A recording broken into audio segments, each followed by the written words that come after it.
This is a podcast about our lived experience, which unfortunately includes infant death and subsequent mental health struggles. Please take good care of yourself and only listen if this content feels safe for you right now. We'll still be here when you're ready. Hi, I'm Judith. And I'm Alina. We both lost babies to SIDS in winter 2021. In the throes of grief, I reached out to a stranger on the internet and our friendship was born. In the years since, we've been working hard to survive, rebuild, and navigate the continual challenges that have come our way, including divorce, Job loss, dating while bereaved, moving multiple times, health scares, pregnancy and parenting a living child, starting new jobs, and so much more.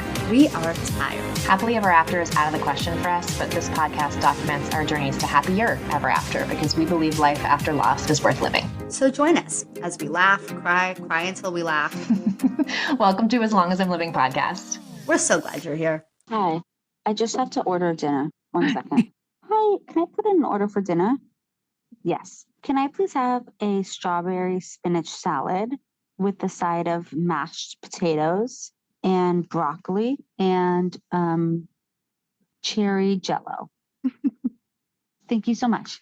I don't know why I find that order so funny, but that is such a hospital order. I'm going to have mashed potatoes and cherry jello. Okay. Well,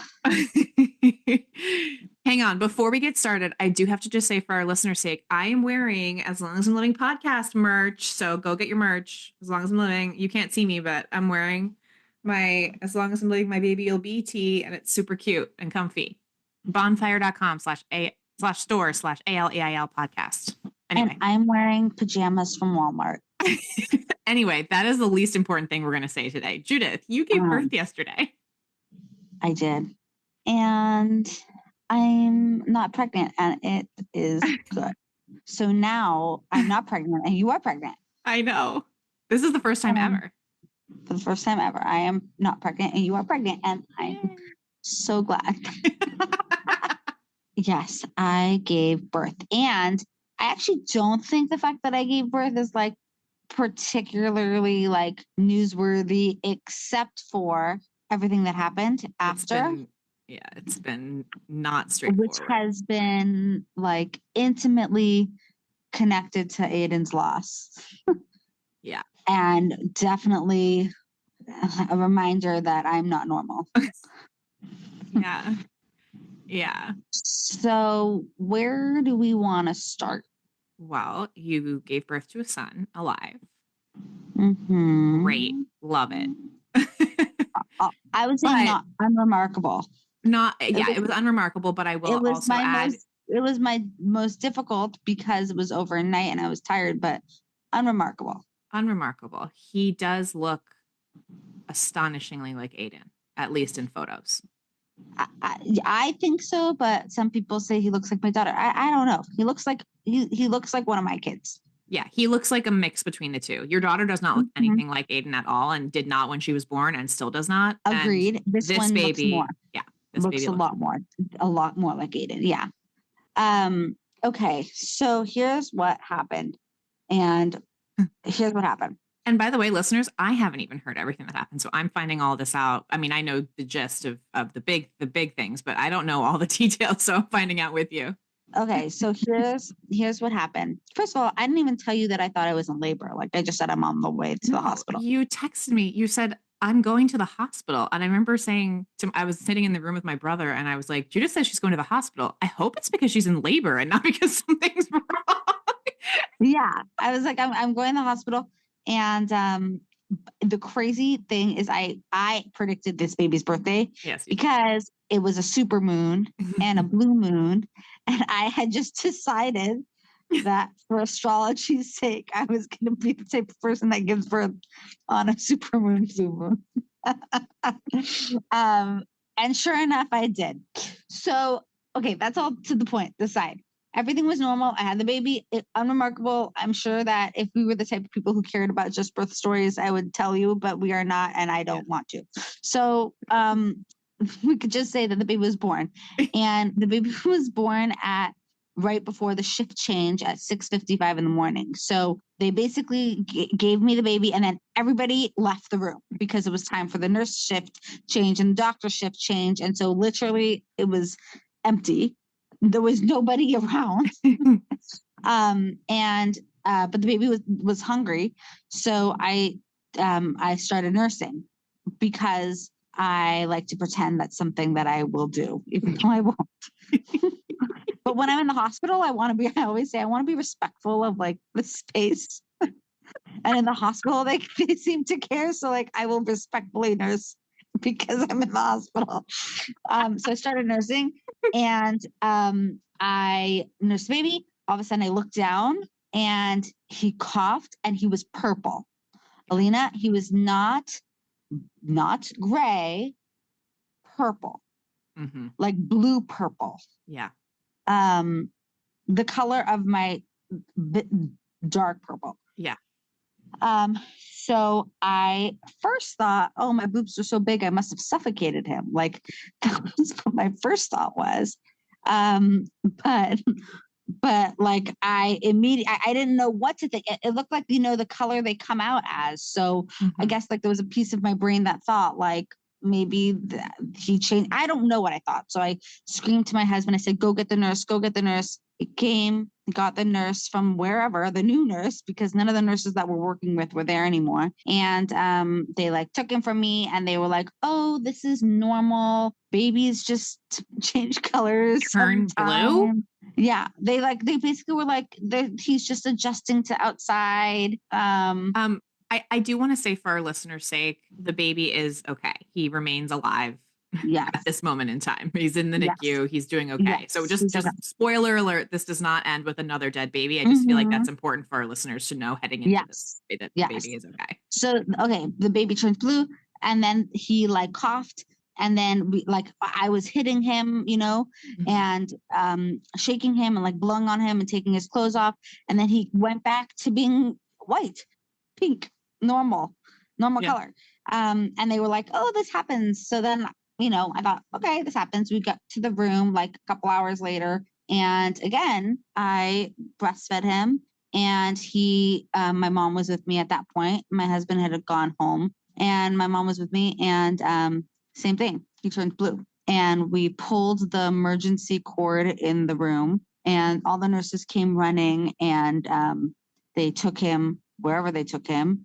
And then they brought him back, and I said to them, I was like, I don't feel safe feeding him anymore. I don't feel safe taking him home. I don't feel safe with him. Like, this kid is not safe with me, because I don't know what the fuck that was, but that was not normal. Was that before or after we FaceTimed? This was all before. Okay. So it's hard to, first of all, I had not slept the night before, and all I knew was like that babies die. And babies die, and that blue is not a color that babies are supposed to be. Blue is not a color that babies should be. And it had happened twice, and it happened doing the same thing. And I was the one holding him and taking care of him at that time. So to me, I felt unsafe, which I thought was really interesting. When I was talking to the nurses, I kept saying, I don't feel safe with him. Like, it's not safe for me to be holding him. It's not safe for me to be bringing him home. Yeah. Which is a really like interesting way to think about it. Like, as I'm like, you're like, he's fine, but I'm the problem. Yeah. Like, I'm not equipped to keep this baby alive. Clearly. Is that what you were thinking? That's where my brain was. Yes. Which is odd, because it's counterintuitive, because one might think like my concern was that he was going to die. My concern was not that he was going to die, although it should have been. My concern was that it wasn't safe for me. Yeah. I wasn't safe. Yeah. I didn't want to touch him. Right. I didn't want to be near him. Like, I don't know how to explain that. It kind of reminds me when Aiden died, I didn't want to touch him either. Like, I told my husband, like, you pick him up, you do CPR. Like, there was something about, I wanted some distance. So then, the nurses kind of gave me this. They were lovely. They were responding very rationally. And the problem is that I was very irrational in these moments. So then the next thing that happened was we decided that we would formula feed him and we would hook him up to an oxygen monitor and like see what was happening. Like, is it me? Well, like no one knew what was happening. So we hooked him up on the oxygen monitor to put the formula, to feed him. We did that. He had like 1 milliliter or whatever. And I was like feeding him the formula. And then the nurse would like pull it away. And I didn't really understand for the first time why it happened.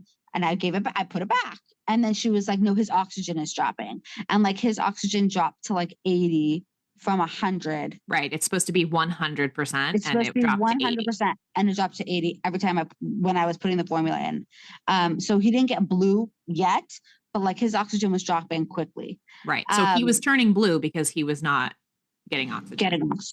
Yeah.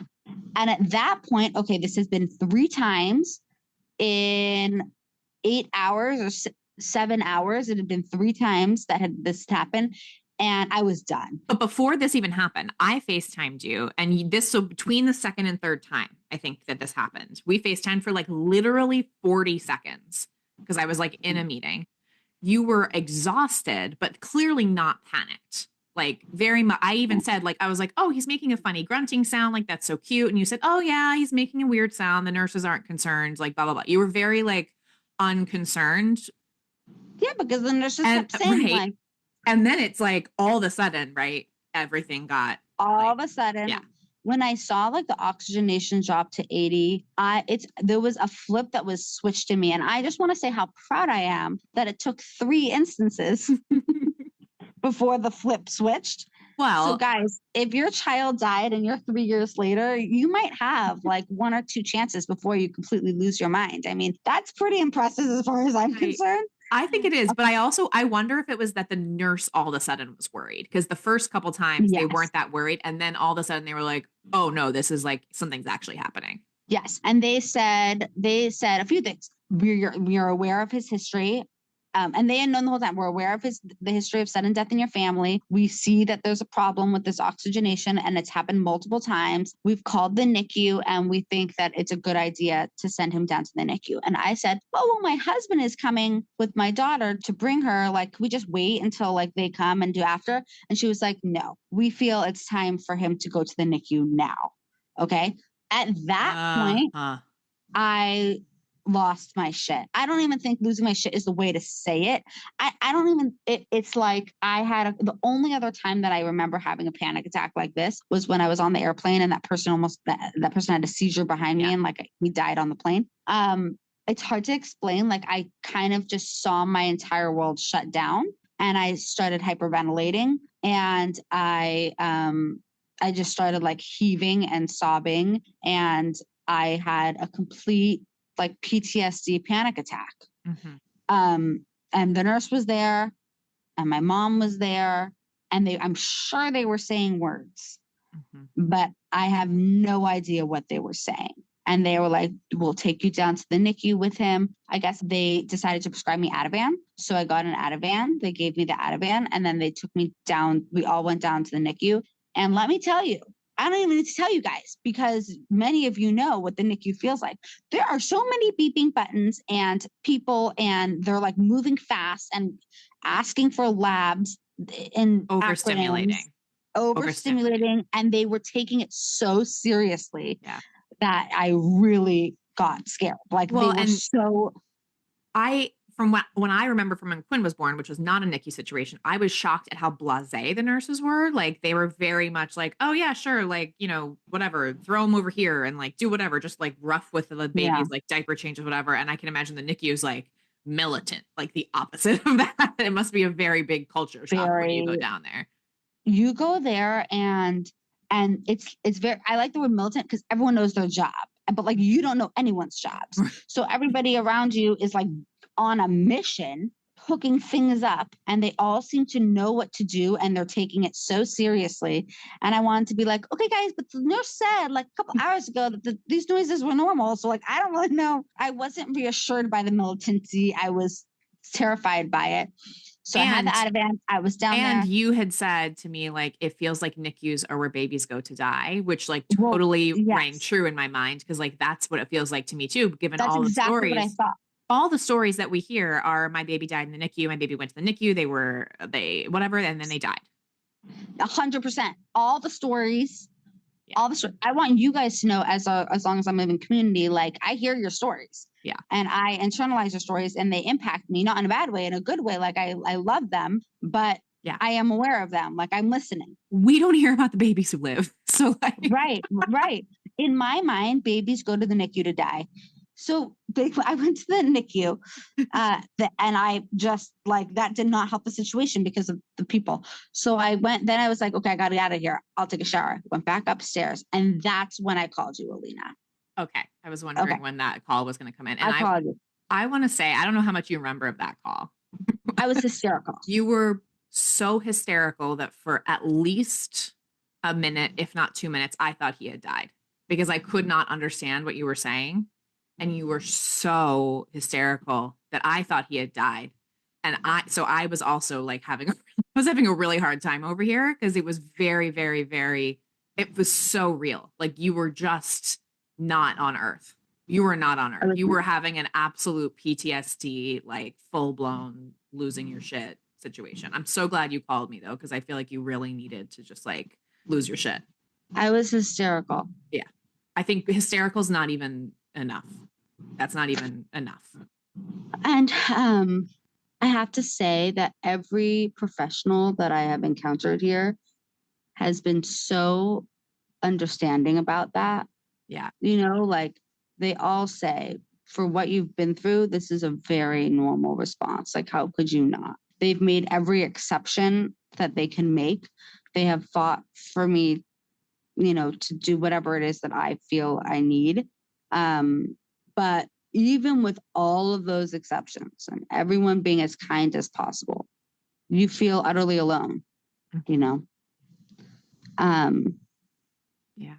What ended up changing the scenario for me, what ended up changing the situation was I went down to the NICU again last night and I met the doctor, okay? The neonatologist. And the neonatologist was so unconcerned. Like I walked in, like not breathing, hyperventilating, losing my mind. And the neonatologist, I said to him, I said, NICU is where babies go to die. And he said to me, he was like, I can understand why you think that.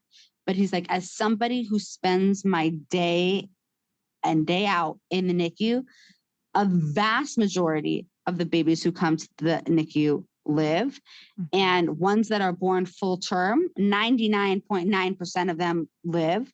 The ones that don't live have either some sort of like, you know, the illness or infection, or they are very, very, very born very, very, very early, or they were, you know, they're twins, or there's some complication. He was like, babies like yours that have no pregnancy complications, that have no red flags, that are full term. He was like, they're here for 3 days and they go home.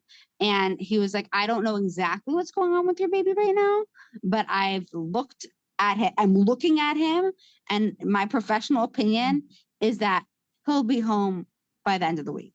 They had also been running so many tests for so many absolutely terrifying things that I know that's one of the things you were saying on the phone was that they were running tests for so many things that were so scary. And I think also when you had that conversation with him, all those things were negative. So like that was good news. That's all the really bad stuff. All the really bad things were negative. Yeah.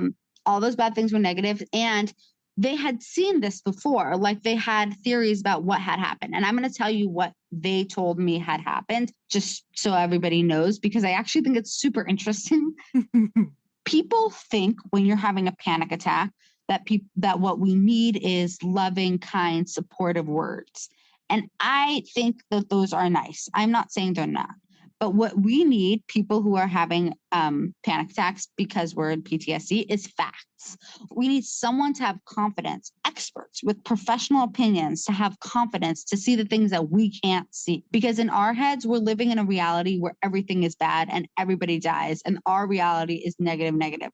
And to have somebody come in and say like, these are the facts and this is why I'm not concerned. To me, that's the best thing you can do. And until I met that neonatologist, no one would give me that. They would give me, your baby's in the safest place it could be. Well, that is not helpful to me, although it's true. Or they were saying something like, given your background, this is reasonable. Again, and nice, so understanding, but that's not what I need. You kept saying, they won't tell me he's not going to die. I keep asking if he's going to die and they won't answer me. I kept asking, and I was flat out, is he going to die? And they kept saying, he's in the best place possible. He's getting excellent care. This is the best NICU in the region. I did not ask if this was the best NICU in the region, but that's what everyone kept telling me. That this is the best NICU in the region. So here's what happened, what he explained to me. And again, like, I find it really interesting. So that's why I'm going to share it, not to scare anybody.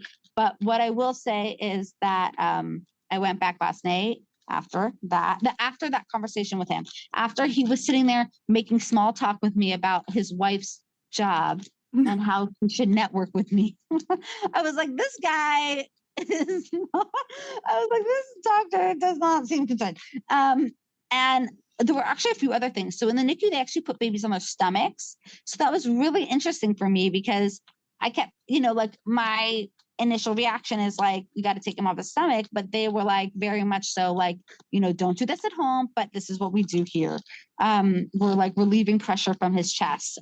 Ooh, I want to interview a NICU nurse and figure out why the fuck that is. I'm so curious. No, they do it very much because I guess they're being monitored. So like, it's not like anything. They're all hooked up. Yes. They're all hooked up to like these monitors and whatever. So, but still, I can imagine a little triggering for a SIDS mom to walk in and see her very fragile little newborn on his stomach. Yes. And then another thing that changes, we fed him last night on the monitors, and he didn't turn blue, because I was like, what are we going to do? They're like, well, we're giving him an IV, so we'll give him nutrition through the IV.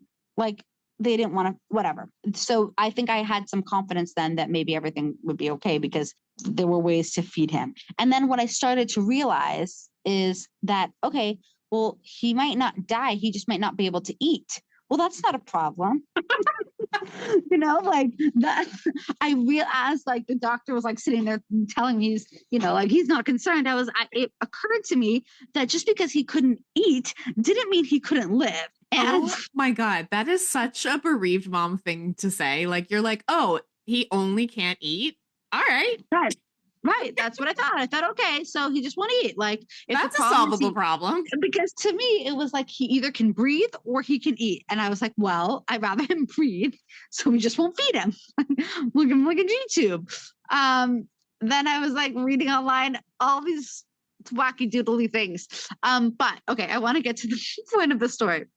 Here's what happened. And again, I say this not to scare anybody, because I think it all works out. I'm just telling you what happened. So I'm on Zoloft. And I also had a lot of amniotic fluid. And I mean, I was so big and uncomfortable. So like, I could have guessed that, but like, I didn't know that until they broke my water and they were like, whoa, that was a lot of fluid. And the doctor's theory was that some of the amniotic fluid got into the baby's lungs. And because I was on Zoloft, babies that are on Zoloft can be a little lethargic. Yeah, like low muscle tone for a couple days. Muscle tone. Just a couple days, and it resolves. Just a couple days, and it resolves. Now, with my daughter, I was on Zoloft also, and she didn't come out like kicking and screaming, but she was fine. And everybody I talked to says there's no issue with being on Zoloft. Like, that is across the board medically advised. So this had not occurred to me until he said it. But what happened in this case is that he had amniotic fluid in his lungs, but because he was lethargic from the Zoloft, he wasn't able to like get it out. And when he was eating, he just basically didn't have the muscle control or like coordination because of his floppiness, like tiredness. I don't think the word floppy is right, just like Zoloftiness, to navigate. And so he would basically like not be able to breathe because there was no air flowing in and out because of the fluid stuck in his lungs. And so he would turn blue. But once you got the fluid out of the lungs, which they did, and once he got past his Zoloft stage, which he did, he was able to coordinate and hasn't had any incidents and is like passing all his tests with flying colors. So it's not a big deal. I think it's really ironic that my Zoloft gave me panic attacks, but can I say another perfect irony moment just that's almost exactly the same? I have been really having a rough couple days, not definitely different in a different way than you, but this has also affected me, and we don't have to talk about that right now. But I, for the first time since I've been pregnant, feels weird to say that on the podcast, since I've been pregnant, really needed to take Ativan. And I can't take Ativan, obviously. And I have a psychopharmacologist who she has been like really closely taking care of me. And she has said multiple times, like, if you really need it, once you're out of the first trimester, you can take Ativan. And I have 2 more days of the first trimester. And my husband was like, just take Ativan. And I was like, I'm anxious about babies dying. Why would I do something that's going to make it more likely that my baby's going to die? I obviously did not take Ativan, but I was just so like, I was like laughing while I was panicking about the concept of taking anxiety medication that could then cause being anxious about my baby dying and then my baby dying, like causing a miscarriage. Like that was exactly like my life. That is the loop. That is the loop in which I have been living in. And, I mean, I think it's funny now because he's not dying. Yeah.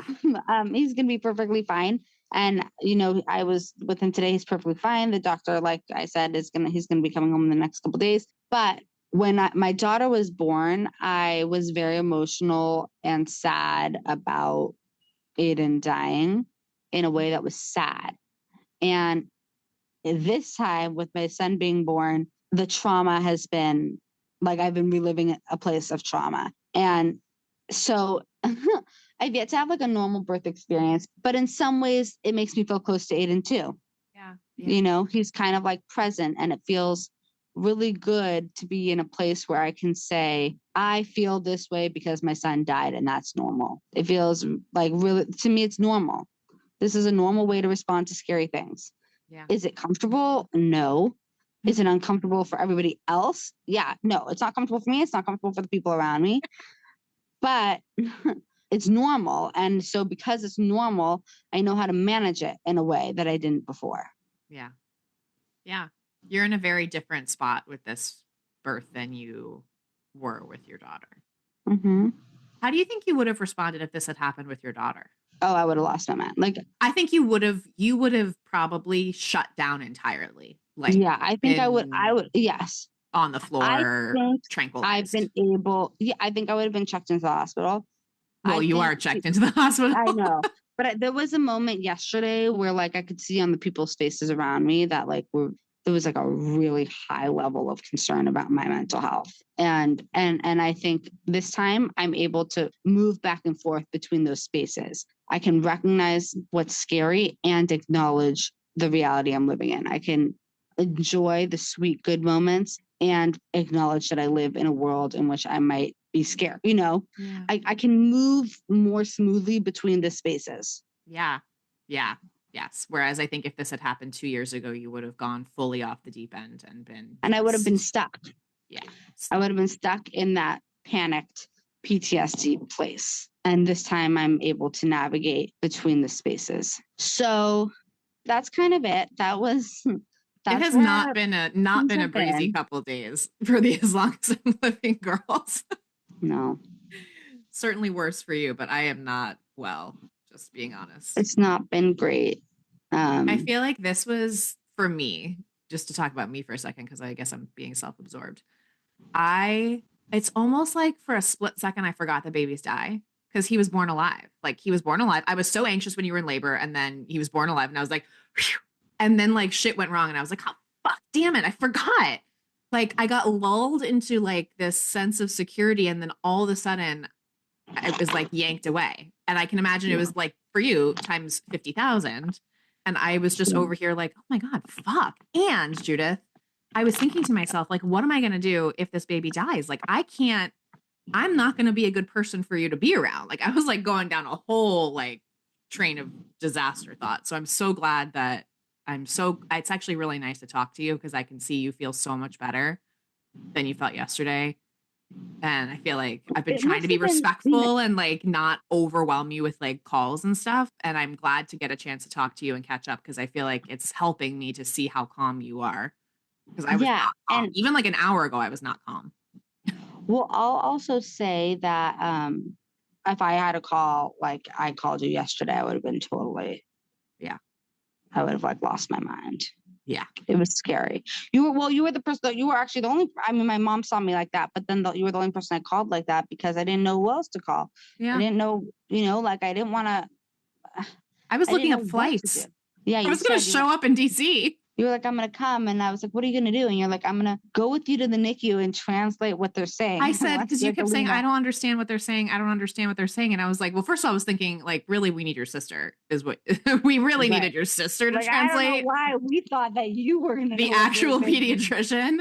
I think I just felt really helpless. It was also a good reminder that like, despite the fact that I've had a baby who died, I am not like a wizard at fixing when things are wrong. Like I didn't know what to say either.